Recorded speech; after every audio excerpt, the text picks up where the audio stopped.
En voile, les premiers concurrents de la Golden Globe Race sont attendus d'ici à la fin du mois au Sables d'Olonne, en Vendée. Donc, c'est là que sont partis 18 skippers le 1er juillet dernier.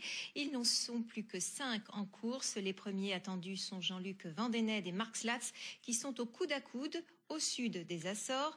Alors je rappelle le principe de cette course, un tour du monde à la voile, en solitaire, sans escale, sur de vieux bateaux, sans moyens de communication sophistiqués, modèle contraire au Vendée Globe.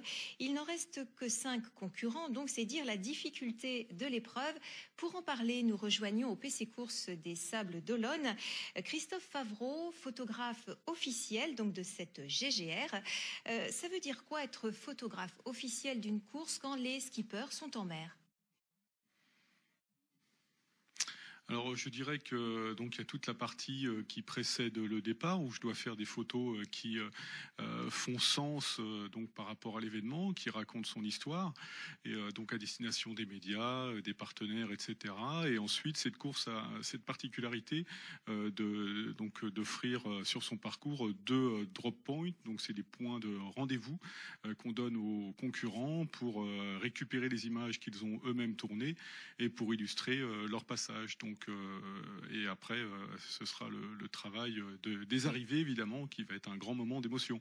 Parce que là, c'était autorisé. Il y avait quand même 2 points, non pas d'arrêt, mais de ralentissement, où vous avez pu rencontrer, vous êtes quasiment l'un des seuls humains, c'est ça, à avoir pu approcher ses concurrents à ce moment-là. C'était à 2 reprises au large de la Tasmanie et puis des Canaries. Qu'est-ce que vous avez vu à ce moment-là ?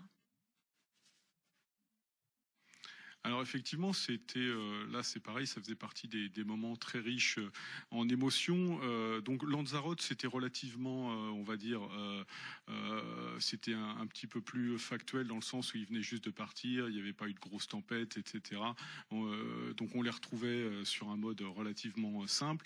L'arrêt, enfin le drop point de Hobart a été beaucoup plus riche en émotions parce qu'ils venaient de traverser tout l'Indien avec les tempêtes qui n'ont pas manqué de frapper la flotte.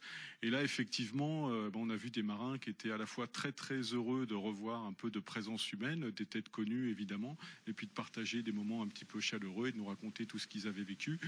Et donc, ce que j'ai pu voir moi à ce moment-là, effectivement, ce sont des marins qui étaient beaucoup plus amarinés que par rapport au départ et qui avaient déjà vécu beaucoup de choses, qui avaient beaucoup de choses à raconter et qui se préparaient donc à repartir pour la deuxième partie de la course et qui étaient vraiment dans une logique de perspective immense. Donc ça donnait beaucoup d'intensité à ce qu'ils pouvaient nous dire et au regard qu'ils pouvaient avoir. En mémoire, et c'était vraiment des moments très chaleureux. Une relation, un contact avec l'un d'entre eux qui vous a particulièrement marqué?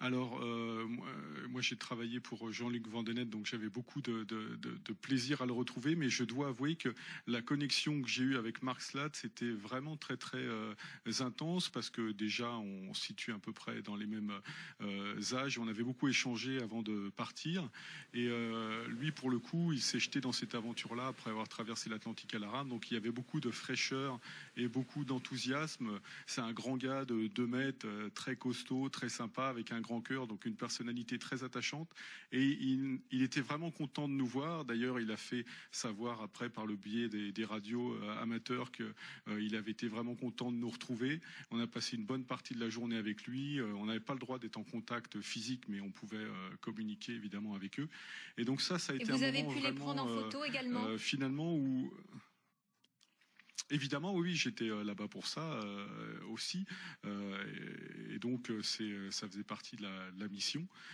Et c'est vrai qu'on peut voir que les émotions sont quand même fortes, même si la scène décrite n'était pas forcément spectaculaire parce qu'on était à l'abri, etc.